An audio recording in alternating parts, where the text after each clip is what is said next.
Bonjour les amis, avec les commentaires de Tarcio Rodriguez, l'épisode des Cafés avec Spiritisme d'aujourd'hui se concentre sur les livres Paroles de vie éternelle, chapitre 45, intitulé Dans les montagnes de la paix, psychographié par Chico Xavier, dans lequel l'Esprit Emmanuel dit « Nous nous référons habituellement à la guerre, comme s'il s'agissait d'un phénomène de tératologie politique, exclusivement attribuable aux essais des dictateurs cruels, alors que nous sommes tous appelés par la vie à maintenir la paix.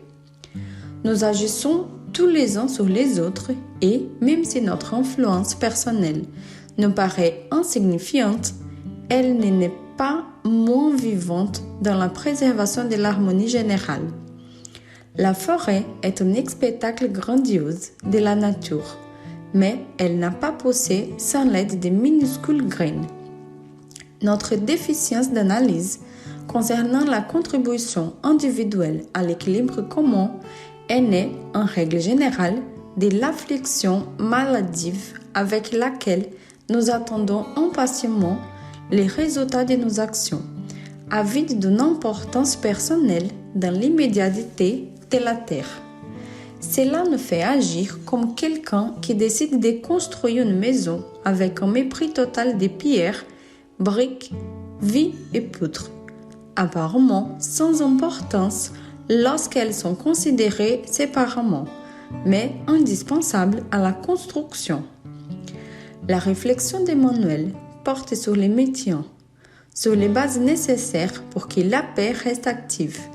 Notre analyse, toujours centrée sur les schémas du mal de l'humanité, cultive encore, tend presque toujours à considérer que les conflits et la guerre sont des attributs distincts.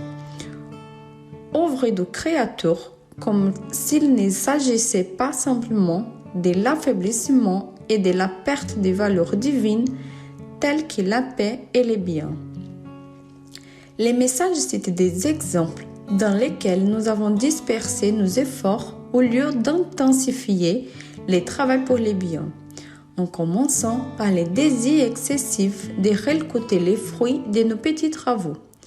Emmanuel dit « Notre déficience d'analyse concernant la contribution individuelle à l'équilibre commun est née, en règle générale, de l'affliction maladive avec laquelle nous attendons impatiemment les résultats de nos actions, avides d'une importance personnelle dans l'immédiateté de la terre. Nous soulignons les passages comme le point culminant de l'interruption des efforts pour maintenir la paix. Il est naturel que le travail dans le domaine chrétien se développe dans ses aspects extérieurs.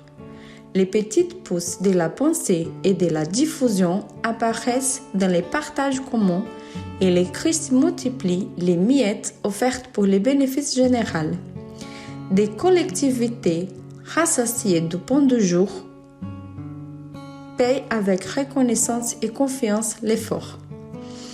La récompense est réjouissante, mais la construction demande tout de même un effort herculéen et nécessite des valeurs qui sont peu réfléchies et négligées par des analyses superficielles.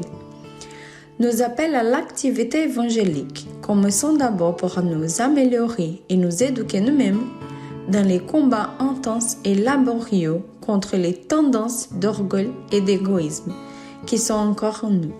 Et la paix collective sera toujours indissociablement la sauvegarde de chaque instant et de chaque geste, où nous pourrons nous faire véhicule d'amour et de charité pour ceux qui nous cherchent, troublés par les doutes et affaiblis par les propres épreuves.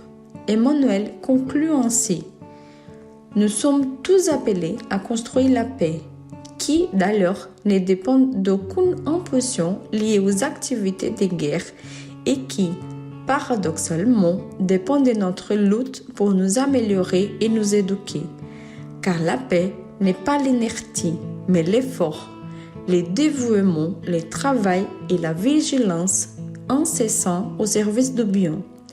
Aucun d'entre nous n'est dispensé d'aider à sa défense et à son maintenant, car bien des fois, la quiétude collective est suspendue à une minute de tolérance, un geste, une phrase, un regard, pour contribuer à la paix mondiale.